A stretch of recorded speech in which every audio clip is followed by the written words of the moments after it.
Coucou! Cette vidéo-ci, c'est pour vous montrer en très accéléré comment on fait la choucroute crue maison. La choucroute parce que c'est un grand classique et que c'est une très belle illustration de l'utilisation du jus du légume plutôt que de la saumure. Parce que c'est deux options qu'on a, jus ou saumure, ou un mélange des deux d'ailleurs. Voilà, go! Tout d'abord, je choisis un bon chou, je le coupe en deux. Je retire les feuilles extérieures et je le passe à la mandoline pour le hacher, enfin le trancher finement. Ou au couteau, si j'ai pas de mandoline, ça marche très bien aussi. Je garde le cœur comme poignée, voilà. Ensuite, je pèse la quantité de chou pour calculer la quantité de sel. Je prépare aussi quelques baies de genévrier que je vais mettre un petit peu plus tard dans la recette. Je verse le sel, j'attends quelques minutes et puis je commence à malaxer et à pétrir mon chou. Ça permet de bien imprégner tout le chou en sel et de casser un peu les fibres. Voilà. Donc là, il faut un petit peu de patience. Mais après quelques minutes déjà, on entend et on voit que le jus commence à sortir. Je rajoute les baies de genévrier, je continue à masser, à pétrir et ben ça y est. Voilà. Vous pouvez voir ici au fond du plat qu'il y a bien du jus et c'est ce jus qui va servir à recouvrir la choucroute dans le bocal. Je remplis mon bocal, je tasse bien. Je vais mettre ma main en petit marteau pour bien tout tasser et être sûr qu'il n'y ait plus de bulles d'air et que tout le jus soit bien remonté tout au-dessus. Et ensuite, je recouvre avec les feuilles de chou et je vais placer le pois.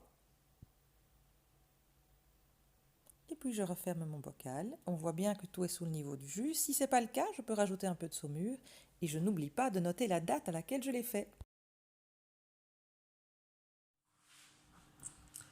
Quelques temps plus tard, je vais récupérer ma choucroute. Première chose, je vérifie la date. Je m'assure qu'elle a au moins 10 jours, 2 semaines. Je m'assure surtout que quand je regarde le long du bocal, il n'y a plus des fines colonnes de bulles. Voilà, je vois qu'elle est calme, que le liquide est transparent. Et donc c'est bon. 2 semaines c'est un minimum, mais 3 mois c'est mieux. Plus on attend, plus elle sera tendre en fait. Et c'est pour ça que je l'ai passée à la mandoline, c'est pour qu'elle soit plus vite tendre. Voilà. Parce que je sais que quand on regarde un tuto, c'est que c'est la première fois. Et quand c'est la première fois, on est très impatient de manger sa choucroute. Donc d'où la mandoline. Mais si vous coupez au couteau plus gros et que vous attendez 6 mois ou que vous voulez une choucroute plus croquante, c'est possible aussi. Donc je l'ouvre. Je la check, elle est nickel, elle sent la choucroute, elles sont très bonnes.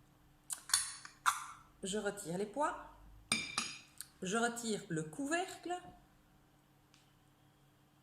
voilà, composé de feuilles de chou et encore de feuilles de chou. Voilà, c'est bon. Et maintenant, je vais prélever la choucroute que j'ai l'intention de manger aujourd'hui à l'aide d'une cuillère propre. Ensuite, je retasse bien la choucroute et je vais replacer les feuilles de chou. Voilà, ça doit moins être parfait que la première fois parce que ce coup-ci, le chou va plus essayer de remonter, il a déjà fermenté. Mais quand même, je remets un poids.